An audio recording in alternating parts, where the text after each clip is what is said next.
Alrighty guys, Vlog Moses is back, and you already saw the thumbnail and title. Yes, I have a new project car that I'm actually sitting in right now, and I've been waiting to show you guys till I can actually come and do something to this thing. So we'll just show the interior. I mean, some of you guys might be able to kind of tell what it is. Obviously that's a big giveaway. Alright, it's enough dilly-dallying. Maybe you guys guessed already what it was. It's a Nissan 300ZX. Let me switch the camera. It's a 1987 Nissan 300ZX. It's the NA model. It doesn't have the turbo or anything. It's not a 2+2 because it only has 2 seats, no back seat. It's not in the best condition. Obviously, it's got quite a bit of rust, and mainly the body. While it is all together, it has rust and blemishes that need to be either replaced and welded with new metal or bonded over. But the engine is actually all here and it runs. I need to put the battery in it. It's over there charging, so I can pull it over there and start cleaning this thing because it is pretty dirty. All together, and other than the down here, the harmonic balancer really needs to be changed. It's leaking oil, and while it'll run, I could probably drive it home from here. It definitely has to get replaced before I really start driving it. But the interior, while dirty, is pretty much all together. It's not like torn up or anything, which again, this car's an 87, so for these it's pretty rare that these have as nice of an interior as they do. And 5-speed manual, baby. Ooh. Mentioned in the last video I did on my Honda, which I also have some stuff that I've done to that I need to show you guys. But I mentioned that I was looking for another car that was actually manual because my Honda is automatic, so that I could learn it and have a manual car in general. And here it is. It's not too much to look at right now. I haven't done anything to it. I need to do some research and buy parts and just clean it right now. That's my main objective. That's what I'm here to do today at the shop. But yeah, I just want to show you guys real quick.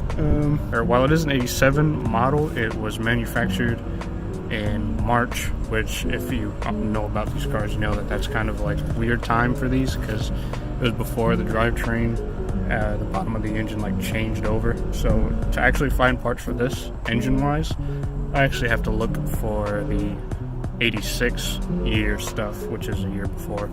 So it's a little confusing to find parts for this thing, but it's a project car, so I'm not super worried about fixing it up super fast. It's just more of a something for me to do. But yeah, here's a back view for those of you who care. I'll do a quick walk around, I guess, while stepping into this mud. Yeah, I'm really a huge fan. Since I bought this, I've been looking at videos and builds that people have done, and these things can not only look really cool, but just be really cool builds in general. Oh, this thing is rear-wheel drive as well, so that's pretty cool. It'll be a little drift car, right? Put the hood down, you can get that look.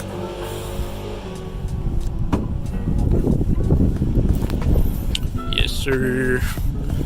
So, showing you guys this, and you guys have a look at it now, kind of on the inside and outside as it's been sitting over here. 2 weeks later. Alrighty, it's really windy, so hopefully you guys can hear me. It's actually been a while since I've even gotten this car. Been about maybe 2 or 3 weeks.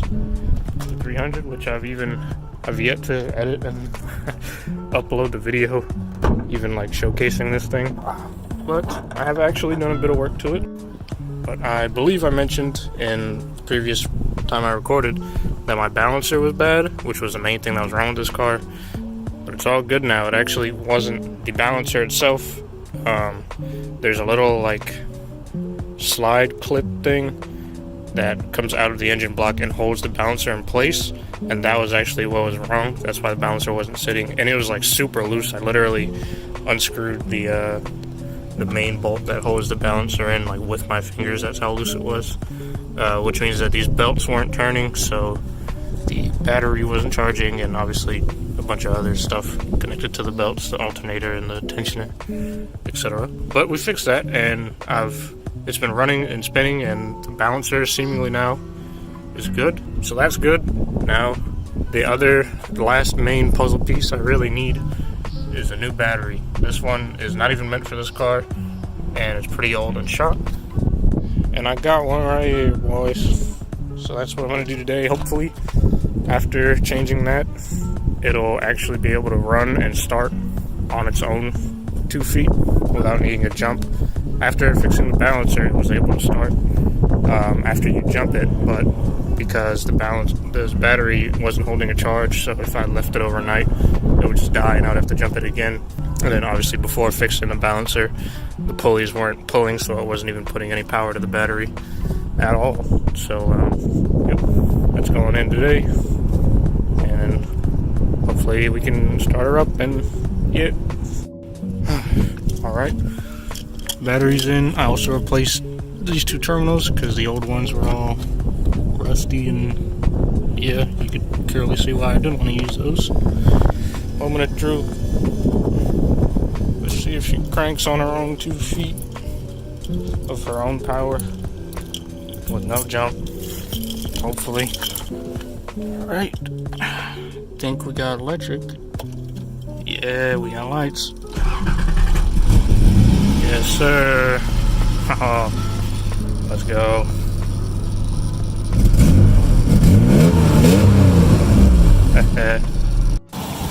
She's sounding good, fellas. Hope you guys can hear me over the engine and the wind.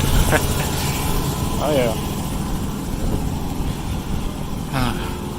So now she runs pretty much as good as she will. Let's go ahead and where's that? This button for the poppies. Yeah. This one, it's got a lazy eye. That one's working. I think this one might just need some persuasion.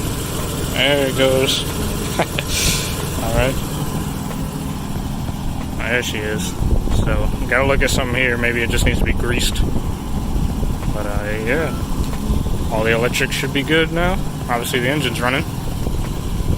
Fucking mint.